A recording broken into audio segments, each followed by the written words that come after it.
नमस्कार, मेरा नाम राजेश गुप्ता। मैं एक साइबर क्राइम इन्वेस्टिगेटर हूँ। आज की डेट में चारों तरफ डिजिटल क्राइम्स की बात चल रही है। लोग डरे हुए हैं डिजिटल क्राइम को लेके। इसी तरीके का एक क्राइम डिजिटल अरेस्ट। आज आपने हर तरफ ये बात सुनी होगी कि एक पर्टिकुलर केस में किसी को डिजिटल अरेस्ट कर लिया गया। रोज न्यूज़पेपर के अंदर आ रहा है। सरकार ने इतना इनिशिएट लेके हमारी कॉलर ट्यून के अंदर डिजिटल अरेस्ट नाम की कोई भी लीगल टर्म हिंदुस्तान के कानून के अंदर नहीं है। लेकिन हम सारे लोग इन सब चीज़ों को सीरियसली ना लेने की वजह से जब भी हम ये टर्मिनोलॉजी सुनते हैं डिजिटल अरेस्ट, तो हमारे दिमाग में एक बात आती है, अरे ऐसे कैसे हो सकता है, ज़रूर कुछ ना कुछ गलती कर रहे होंगे, ये मैं तो नहीं हो सकता, ये क्राइम मेरे साथ तो नहीं हो सकता। एक जनरल प्रैक्टिस में इस टॉपिक पे आज मैं आपके साथ बात करने आया हूँ। मुझे लगता है कि शायद इस वीडियो को बनाते हुए ये वीडियो थोड़ी लंबी हो जाए, और अगर आप इस वीडियो को पूरा सुनेंगे और अपने दोस्तों को सर्कुलेट करेंगे तो शायद आपका ये जो थोड़ा समय इन्वेस्ट करेंगे इस वीडियो को सुनने और देखने में, तो शायद मुझे लगता है कि ऐसा हो सकता है कि आप आने वाले क्राइम से अपने को या अपने किसी बुजुर्ग को या अपने किसी बच्चे को या अपने किसी रिश्तेदार को शायद बचा पाएंगे। अगर आपने थोड़ा समय इन्वेस्ट कर दिया और उससे अगर एक क्राइम भी अगर आपने लाइफ में बचा लिया, क्योंकि इसके अंदर पैसा जाता है। दूसरा, मानसिक संतुलन, जिसके हाथ से जो इस ट्रैप में फंसता है उसको वो फंसने के बाद एक मानसिक ट्रॉमा में चला जाता है। हमें लगता है कि ये जो साइबर क्राइम, क्योंकि ये साइबर क्राइम की जब हम बात करते हैं तो साइबर क्राइम इसका मतलब कोई टेक्नोलॉजी से रिलेटेड क्राइम हो रहा होगा, कुछ हमें हैक कर लेते होंगे, ऐसा नहीं है। ये जो डिजिटल अरेस्ट वर्ड जो यूज़ हो रहा है, ये बड़ा ऑर्गेनाइज्ड सिस्टमेटिक तरीके से ब्रेन को हैक कर लेते हैं। ये ब्रेन हैक सुनते ही आपको लग रहा होगा ये ब्रेन हैकिंग क्या चीज़ है। ये आपको साइकोलॉजिकल इम्पैक्ट ब्रेन पे ऐसा डालते हैं, इतना कॉन्फिडेंस बिल्ड कर देते हैं, जो हमारे अंदर, इंसान के अंदर जो कमियां हैं, फियर, डर, उसका यूज़ करके ये आपको इतना डरा देते हैं कि आपको लगता है कि मेरे साथ ये क्या हो गया। इनिशियली तो आपको ये पता ही नहीं चलता है कि कब आप उनके कॉन्फिडेंस के लूप में फंसते चले जा रहे हैं। लेकिन जब धीरे धीरे आप उस सब चीज़ों को जब देखते हैं और समझते हैं, आप न देख पाते हैं न समझ पाते हैं। जब वो आपको कॉल आता है तब वो किसी और रेफरेंस में आपको कॉल करते हैं। जब आप उस कॉल को इनिशिएट करके आप जब सुनना शुरू करते हैं तब आपको ये पता ही नहीं होता कि आपके साथ कोई क्रिमिनल एक्टिविटी होने जा रही है। लेकिन जब आप पूरे ऑपरेशन से 2 दिन, 4 दिन, 6 दिन के बाद, नंबर ऑफ केसेस में अलग अलग तरीके की घटनाएं हुई हैं कि 6-6 दिन तक जो है लोगों को डिजिटल अरेस्ट करके रखा गया है, और फिगर आप सुनेंगे तो हजारों में नहीं, लाखों में नहीं, करोड़ों की फिगर, करोड़ों रुपए कमाने में बहुत टाइम लगता है दोस्तों। तो आपको ये इनिशिएट लेना ही पड़ेगा। अभी एक रिसेंट केस की मैं आपको चर्चा करता हूँ जिससे आपको लगेगा, और इसके अंदर अगर हम फील करते हैं, जो हमने केस स्टडीज़ में स्टडी किया है, तो हमें महसूस होता है और हमें पता चलता है कि इसके अंदर ऐसे लोग ज़्यादा फंस रहे हैं जो सिस्टम से थोड़ा हट के, जैसे परिवार के अंदर जिनको इग्नोरेंस में है, घर वाले बात नहीं कर रहे हैं, क्योंकि जिनके साथ डेली कम्युनिकेशन हो रहा है उनके उनके फंसने के चांसेस थोड़े कम रहते हैं। जैसे बुजुर्ग लोग आज की डेट में, मैं खासकर ये वीडियो बनाने का पर्पज़ ये है कि बुजुर्ग लोग इस क्राइम में बहुत ज़्यादा फंस रहे हैं। यूथ भी फंस रहा है, यूथ को कानून की नॉलेज ना होने की वजह से फंस जाता है। बुजुर्ग लोग बहुत जल्दी विश्वास कर लेते हैं, कॉन्फिडेंस में आ जाते हैं, उनको इस टाइप के क्राइम की मोड ऑफ ऑपरेंडीज का जानकारी ना होने के कारण से, उन लोगों को कई सारी चीज़ें ना पता होने के कारण। दूसरा, बच्चे उनके साथ कनेक्टेड फॉर्मेट में कम रहते हैं, तो वो अपने फ़ोन पे डिपेंडेंसी उनकी काफ़ी हद तक बढ़ चुकी है। तो शायद बच्चों की कई जगह इग्नोरेंस के कारण या कनेक्टिविटी की प्रॉब्लम के कारण वो जब फ़ोन में आते हैं तो उनके ऊपर जब प्रेशर आता है तो वो समझ नहीं पाते कि क्या हुआ एग्जैक्टली। लेकिन सामने वाले जो क्रिमिनल्स हैं वो ब्रेन को ऐसा मैप कर लेते हैं, ऐसा कंट्रोल कर लेते हैं, इतना टेरराइज कर देते हैं कि जिससे बाहर निकल पाना किसी के लिए भी बहुत मुश्किल है। ये आपको समझना पड़ेगा। अभी एक रिसेंटली एक केस की मैं आपके सामने चर्चा करता हूँ। जैसे नंबर ऑफ केसेस मैंने बताया, किसी में 3 करोड़ रुपए, किसी में इवन 11-12 करोड़ रुपए तक के केसेस आ चुके हैं। 1 करोड़, 2 करोड़, 3 करोड़, 4 करोड़, ये तो बहुत नंबर ऑफ केसेस हैं। और 10 लाख से ज़्यादा और 1 करोड़ के बीच में तो नंबर ऑफ केसेस हैं, आप आए दिन देख रहे हैं। उनके डाटा पे भी हम लोग बात कर लेंगे।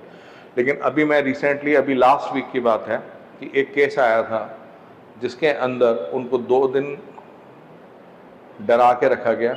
उनको बताया गया, दिल्ली का ही है, मैं नाम डिस्क्लोज नहीं कर रहा हूँ, दिल्ली का ही एक केस है। उनको फ़ोन आता है, व्हाट्सएप कॉल आता है और उनको बताया जाता है कि फलाना फलाना बोल रहे हैं, हाँ जी हाँ जी ठीक है। उनका आधार नंबर तक वेरीफाई कर दिया जाता है, आधार नंबर। तो आदमी को लगता है कि शायद मेरा रिकॉर्ड सही होगा इनके पास। मुंबई सीबीआई से बोल रहे हैं, आपके खिलाफ एक केस रजिस्टर्ड हुआ है। नरेश गोयल जो एयरलाइंस के मालिक हुआ करते थे, उनको अरेस्ट किया गया था। उनके कुछ फोटोग्राफ्स उनको भेजे जाते हैं ताकि उनको कॉन्फिडेंस रहे।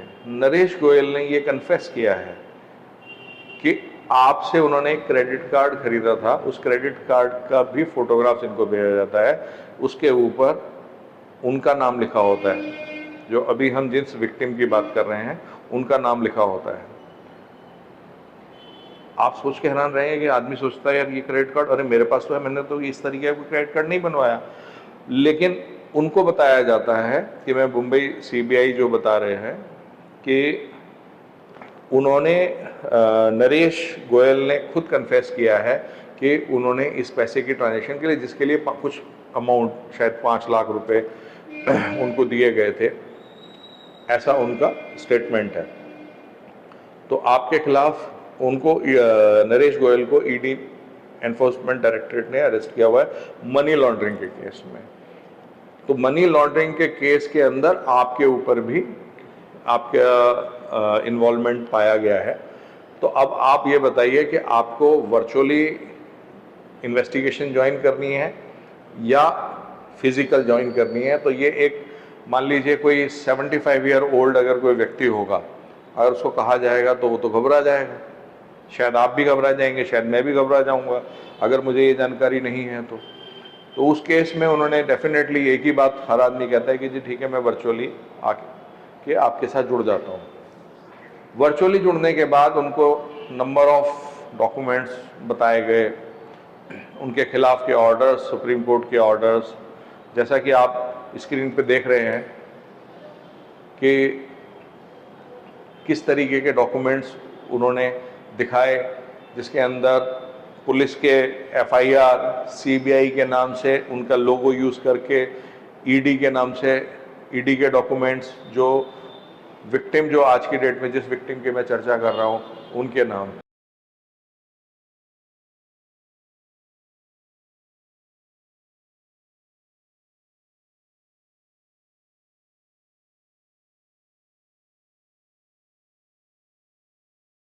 जिसमें आधार नंबर भी एनरोल किया गया है और बिल्कुल लैंग्वेज भी उसी फॉर्मेट में, डिज़ाइनिंग में, क्योंकि आम आदमी को तो पता ही नहीं होता है कि फॉर्मेट क्या होता है उस फॉर्मेट में, उस भाषा के अंदर। तो ये देखिए कि उन्होंने कितनी तैयारी की हुई है, कितना बड़े लेवल का ऑर्गेनाइज क्राइम है। और फिर वो लास्ट में जब ये सारी चीज़ें कहते हैं तो वो आपको इतना सिंपैथाइज भी करते हैं कि इतनी सिंपैथी देते हैं। उनमें से एक ऑफिसर ऐसा होता है जो, सब लोग तो आपको टॉर्चर भाषा में जैसे एक पुलिस वाले बात करते हैं, लेकिन एक ऑफिसर इस तरीके से बात करता है कि आप मेरे तो पेरेंट के तरीके से हैं और मुझे तो लगता है कि आप गलत फंस गए हैं। मतलब वो आपका कॉन्फिडेंस बिल्डअप अपने प्रति कर लेता है और आपको विश्वास हो जाता है कि ये बंदा मेरी रियल में मदद करना चाह रहा है। जब आपको ये विश्वास हो जाता है तो आप उसके कहे अनुसार चलने लगते हैं। आप देखिए, एक मेंटल ट्रॉमा, साइकोलॉजिकल, टेक्निकल, इसमें सबसे बड़ी बात मैं आपको बता रहा हूं कि ये केस जरूर साइबर क्राइम की कैटेगरी में आता है। क्यों? क्योंकि साइबर क्रिमिनल्स इसके अंदर आपको मोबाइल के थ्रू कम्युनिकेट कर रहे हैं, क्योंकि डिवाइस का जो डिवाइस है वो मोबाइल है। अदरवाइज इसके अंदर कोई बड़ी रॉकेट साइंस नहीं है। उन्होंने आपको सिर्फ डरा के, पैनिक सिचुएशन क्रिएट करके, मतलब वो आपके मोबाइल को हैक नहीं कर रहे हैं, आप इस बात को समझिएगा। ये जो हैकिंग का जो ऑरा बन गया है, ये हैकिंग नहीं है, ये ब्रेन को हैक कर लिया है, जो कि साइकोलॉजिकल तरीके से साइकोलॉजिकल टेक्निक्स होती हैं जिनके बेसिस पे आपको ओवर पावर कर लिया जाता है। आपने बहुत पहले ये हिप्नोटाइज करने का मेथड भी समझा होगा कि हिप्नोटाइज कर लेते हैं, फिर वो ही काम करता रहता है आदमी, जिस तरीके के बातें इंस्ट्रक्शन उसको क्रिमिनल या जो लोग हिप्नोटाइज करते हैं वो देते हैं। तो इस केस में भी उनको धीरे धीरे बता दिया गया कि आपके पैसे को वेरीफाई किया जाएगा, तो आप अपने सारे असेट्स को डिक्लेयर कीजिए। तो उनसे सारे असेट्स ले लिए गए। सारे असेट्स के बाद जो बैंक में पैसा है, जो ऑलरेडी एफडी फॉर्मेट में एफडी तुड़वा दी जाती हैं, उनको बताया जाता है कि ये पैसा एक पर्टिकुलर अकाउंट में ट्रांसफ़र होगा जहाँ से आरबीआई उसे वेरीफाई करिए। आप खुद सोचिए, क्या फिजिकल नोट है जिसे वेरीफाई किया जाएगा? एक अमाउंट है, उसको वेरीफाई करना है या उसको सीज करना है। अगर जेन्युइन पुलिसिंग होगी या जेन्युइन सिस्टम होगा तो वो उस अकाउंट को फ्रीज कर देंगे कि आप उस पैसे को यूज़ नहीं कर सकते। लेकिन इन केसेस में क्या कहा जाता है, आपको हम बता रहे हैं, आपके पैसे को आप इस अकाउंट में ट्रांसफ़र कर दीजिए, इसकी आरबीआई वेरिफिकेशन करेगा और वेरिफिकेशन करके 1 हफ्ते में आपके अकाउंट में ट्रांसफ़र हो जाएगा। ये जो कॉन्फिडेंस बिल्डअप किया जाता है, इसके चक्कर में हर व्यक्ति अपने पैसे को ट्रांसफ़र कर देता है। इस पर्टिकुलर केस के अंदर 51 लाख रुपए उन्होंने ट्रांसफ़र कर दिए। वो तो वक्त अच्छा था कि उन्हें थोड़ा समझ में आया, उन्होंने अपने परिवार से बात की, और इवन जब बात की और जिस समय हमारे पास कॉल आया था उस समय तक, और ये लोग जब पुलिस के पास पहुंच गए, हमने उन्हें फटाफट गोल्डन आवर पीरियड के जानकारी दी और हमने बताया कि आप इस तरीके से जाके कहाँ पे 1930, क्योंकि इस माध्यम से बताना चाहता हूँ, अगर ये घटना हो जाती है, वैसे तो मेरा वीडियो बनाने का पर्पज़ ये है कि आप लोग इस चीज़ को ज़्यादा से ज़्यादा फैला के इस चीज़ को समझिए और इस क्राइम में फंसने से बचें, ताकि आपका पैसा एक बार अगर चला गया तो मिलने के चांसेस बहुत हद तक नहीं हैं। 99% आपका पैसा नहीं मिल पाएगा, और अगर कुछ मिल भी पाएगा तो वो भी एक पर्टिकुलर परसेंटेज होगी। आप इस बात को समझिए, 1% मिल पाएगा, 2% मिल पाएगा, 4%, 5%, ये डिपेंड करेगा सिचुएशन पे। उसके लिए सरकार ने काफ़ी बड़े इनिशिएटिव्स लिए हैं। सरकार ने, होम मिनिस्ट्री ने, इस पर्टिकुलर क्राइम को हैंडल करने के लिए। उस पर्टिकुलर केस में ये हुआ कि जब उनको 1930, अगर कोई आदमी फंस जाता है, कोई इंसान फंस जाता है, तो उसको 1930 नंबर याद कर लीजिए। ये स्क्रीन पे मैं नंबर दिखा रहा हूँ, 1930, और एक वेबसाइट है cybercrime.gov.in। इस वेबसाइट के ऊपर जाके अपने मोबाइल से कंप्लेंट रजिस्टर कराइए। जितना जल्दी आप कंप्लेंट रजिस्टर्ड कराएंगे, ऑटोमेटिक सिस्टम जो है भारत सरकार का और दिल्ली पुलिस का, या जो सेंट्रलाइज सिस्टम जो पुलिसिंग का है, साइबर सेल को जो हैंडल कर रहा है, उसमें ऑटोमेटिक फॉर्मेट से वो उस मनी को ब्लॉक करेगा। लेट्स से एक अकाउंट में गया, अकाउंट नंबर 1, अकाउंट नंबर 1 से फटाफट वो लोग ट्रांसफ़र करते हैं अकाउंट नंबर 2, 3। जब तक पैसा निकालेंगे तब तक जितना मैक्सिमम, जितना जल्दी से जल्दी आप सरकार या पुलिस इन्वेस्टिगेशन एजेंसी तक पहुंचेंगे, 1930 तक पहुंचेंगे, उतना फास्ट और मैक्सिमम रिकवरी चांस आपके लिए बढ़ जाएगा। मैक्सिमम अमाउंट आपका रिकवर हो सकता है और शायद पूरा भी हो जाए, क्योंकि कुछ केसेस में हुआ है, टाइमली चीज़ें होने की वजह से पूरा का पूरा गैंग भी बस्ट हुआ है। ये बहुत बड़ा ऑर्गेनाइज क्राइम है। सिर्फ पुलिस की जिम्मेदारी नहीं है कि हमें प्रोटेक्ट करेगा। आज की डेट में हम फाइनेंशियल सिस्टम सारा अपने मोबाइल के अपने हाथ में लेके चलते हैं, तो हमें ये भी सीखना पड़ेगा कि किस तरीके से हमें जो मोबाइल की चाबी है, किस तरीके से उसका प्रोटेक्शन करना है, किस तरीके की चीज़ों को एक्सेस करना है। ये एग्जाम्पल मैं इस तरीके देना चाहता हूँ। सपोज अगर आपने अपने घर में कोई तिजोरी रखी हुई है, तो क्या आप तिजोरी की चाबी वहीं पे बाहर छोड़ देते हैं? क्या आपके जितने लोग भी बाहर से आने वाले लोग उसी रूम में जाके उस तिजोरी की चाबी को हाथ में लेके दे सकते हैं? अगर नहीं, तो आपको ये समझना पड़ेगा कि इसी तरीके से अगर आपका सारा फाइनेंशियल असेट अगर मान लीजिए जिस चीज़ में है, या मोबाइल में है या लॉकर में है, तो इन चीज़ों की जनरल एक्सेसिबिलिटी ना हो तो ज़्यादा बेस्ट है। मेरा पर्पस, मतलब मैं इतना हैरान होता हूँ जब मैं डेली बेसिस पे ये केसेस सुनता हूँ। सरकार ने इतना बड़ा इनिशिएटिव लिया कि एक पर्टिकुलर रिंगटोन अमिताभ बच्चन की आवाज़ में सरकार ने इतना बड़ा इनिशिएटिव लिया, और उसके बावजूद भी हम लोग इरिटेट तो होते थे, लेकिन ये नहीं देखा कि वो सरकार ने वो मैसेज क्या दिया हुआ है। और मैं देख रहा हूँ कि नंबर ऑफ केसेस बढ़ते चले जा रहे हैं। उसमें सरकार अपना इनिशिएटिव ले रही है, एजेंसीज, होम मिनिस्ट्री अपना इनिशिएटिव ले रही है, लेकिन हम लोग भी उतना ही रेस्पॉन्सिबल हैं इन क्राइम्स के बारे में। जब अगर मान लीजिए हमें क्राइम से बचना है, तो हमारे को पर्सनल जिम्मेदारी लेनी पड़ेगी। हो सकता है मुझे नॉलेज हो, मैं बच जाऊं, तो मेरा फर्ज बनता है कि मेरे पेरेंट्स ना फंसें, मेरा फर्ज बनता है कि मेरा परिवार का और कोई सदस्य, बच्चा ना फंसे। इसके बाद मुझे अपनी बाउंड्रीज भी, अपने रिश्तेदार और इन लोगों के लिए भी। लेकिन आज से कसम खाइए कि कोई भी सस्पिशियस, अगर मान लीजिए कोई एक्टिविटी हो रही है, और एक बेसिक लॉ है कि अगर मान लीजिए अगर कहीं पे भी ऐसा कोई सडनली कुछ हो रहा है, तो घबराइए मत। अगर मान लीजिए कुछ है तो आप भाग नहीं सकते। अगर मान लीजिए कोई घटना घटी है तो आप तो नहीं भाग सकते उससे। कोई आपको ये कह रहा है कि मैं आपको बचा दूंगा, तो वो नहीं बचा सकता।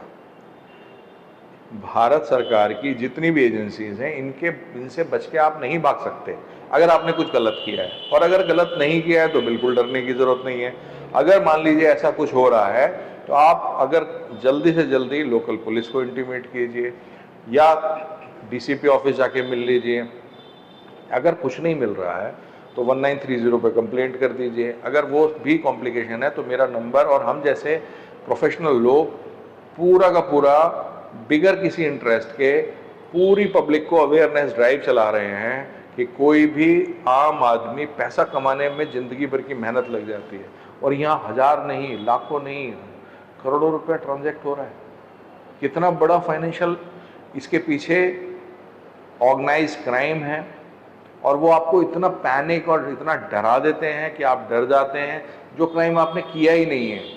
जो सिर्फ आपके कुछ डॉक्यूमेंट्स या नंबर को किसी न किसी वे में वो आपसे ले लेते हैं, या कहीं से चुरा लेते हैं, और उस तरीके की एक्टिविटीज़ को गेन कर लेते हैं। मैं फिर बता रहा हूँ, इसमें कोई भी टेक्नोलॉजिकल सिस्टम नहीं है, सिर्फ मेंटल हैक है। आपके डर को उन्होंने एस्केलेट करा के, आपको डरा के और पैनिक सिचुएशन क्रिएट करा के आपके फाइनेंशियल को ले लेते हैं, और आपकी गाड़ी कमाई को ले लेते हैं। बिल्कुल डरने की ज़रूरत नहीं है। कहीं पे भी कोई इस तरीके की घटना अगर आपके साथ होती है, तो मेरा ये आपसे रिक्वेस्ट है कि आप जल्दी से जल्दी 1930 पे कम्युनिकेट कीजिए। cybercrime.gov.in पे जो है आप कंप्लेंट कीजिए। और अगर फिर भी कोई दिक्कत आती है, अगर आप मान लीजिए यहाँ कम्युनिकेट नहीं कर पा रहे और किसी और तरीके की भी हेल्प अगर लेनी है, तो हम जैसे प्रोफेशनल्स अवेलेबल हैं। आप मुझे कॉल कर सकते हैं। हमें अगर मैं आपको जो भी चीज़ें अप्रोप्रिएट एक्शन उस समय बन सकता होगा, फ़ोन पे आपको बताएंगे, हेल्प कराएंगे। अगर आपके पैसे चले गए तो रिकवर कराने में आपकी मदद करेंगे। पुलिस ऑलरेडी कर रही है ये सब काम। तो मेरा आपसे ये विनम्र निवेदन है कि इस वीडियो को ज़्यादा से ज़्यादा शेयर करके ज़्यादा से ज़्यादा लोगों को बचाने का प्रयास करिए। क्राइम से बचने की जिम्मेदारी हमारी खुद की भी है, क्राइम से बचाने की जिम्मेदारी पुलिस और सरकार की है। लेकिन उन पे डिपेंडेंट रहने से पहले जो भी अवेयरनेस ड्राइव, चाहे वो मीडिया में आ रहा है, न्यूज़पेपर में आ रहा है, और चाहे सोशल मीडिया पे आ रहा है, पुलिस अवेयरनेस ड्राइव अपना चला रही है। आप उसमें सहयोग करें, और ऐसे चीज़ों को, जो भी न्यूज़ आती है उनकी मोड ऑफ ऑपरेंडी को समझिए। और मेरे आने वाले वीडियोज़ में कुछ और भी क्राइम्स के मोड ऑफ ऑपरेंडीज़ के बारे में बताऊँगा। धन्यवाद, नमस्कार, जय हिंद, जय भारत।